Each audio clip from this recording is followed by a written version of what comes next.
Alors il faut comprendre déjà que le philosophe Cicéron, le grand orateur, n'est-ce pas, de la Rome, a déjà pensé ces différentes étapes de l'art oratoire. Nous avons d'abord, n'est-ce pas, l'invention, qui consiste simplement à inventer des idées. Lorsque vous avez un sujet en face de vous, le sujet peut être de tout type, ce peut être un sujet écrit ou toute réalisation, toute production intellectuelle que vous devez réaliser. Alors il faut déjà chercher à rassembler les idées qu'il vous faut, les idées les plus nécessaires, les idées les plus importantes. Après avoir, n'est-ce pas, recensé ces idées-là, les énumérer, il faut procéder, n'est-ce pas, aux dispositions, c'est-à-dire tout simplement la disposition des idées. Après avoir, n'est-ce pas, cherché à disposer ces idées-là, vous allez tomber maintenant dans la phase de ce qu'on appelle l'élocution, c'est-à-dire les capacités oratoires, les capacités d'élocution.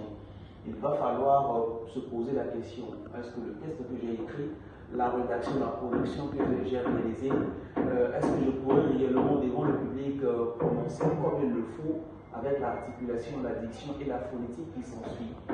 Et en quatrième élément, il faut penser, n'est-ce pas, à l'action. L'action qui va consister à l'interprétation, n'est-ce pas, du discours par l'orateur. Quand on finit d'écrire un texte avec les différentes intonations, avec les mots dont l'articulation nécessite un effort salutaire, il va sans dire qu'on va chercher à savoir est-ce qu'on sera performant, est-ce qu'on a la performance orale qu'il faut, est-ce qu'on pourra, n'est-ce pas, vivre son discours, donc interpréter son discours.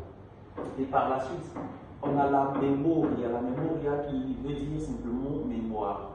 Après la rédaction de son discours, après la phase, n'est-ce pas, de l'argumentation, de l'écriture des idées, est-ce qu'on est capable, n'est-ce pas, de mémoriser son discours?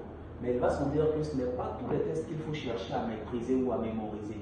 Et il y a ce qu'on appelle les types, n'est-ce pas, de mémorisation.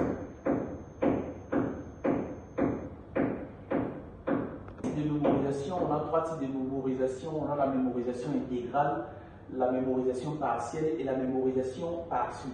En quoi consiste réellement la mémorisation intégrale?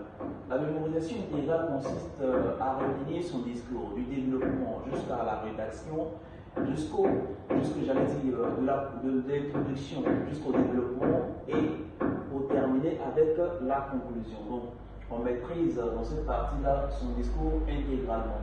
Et pour ce qui concerne la mémorisation partielle, on va chercher simplement à mémoriser l'introduction de son discours, mémoriser les éléments clés, les idées nécessaires au niveau du corps de la rédaction, pour enfin mémoriser, n'est-ce pas, l'introduction. Donc ce n'est pas nécessaire, n'est-ce pas, de chercher à mémoriser le corps de la rédaction.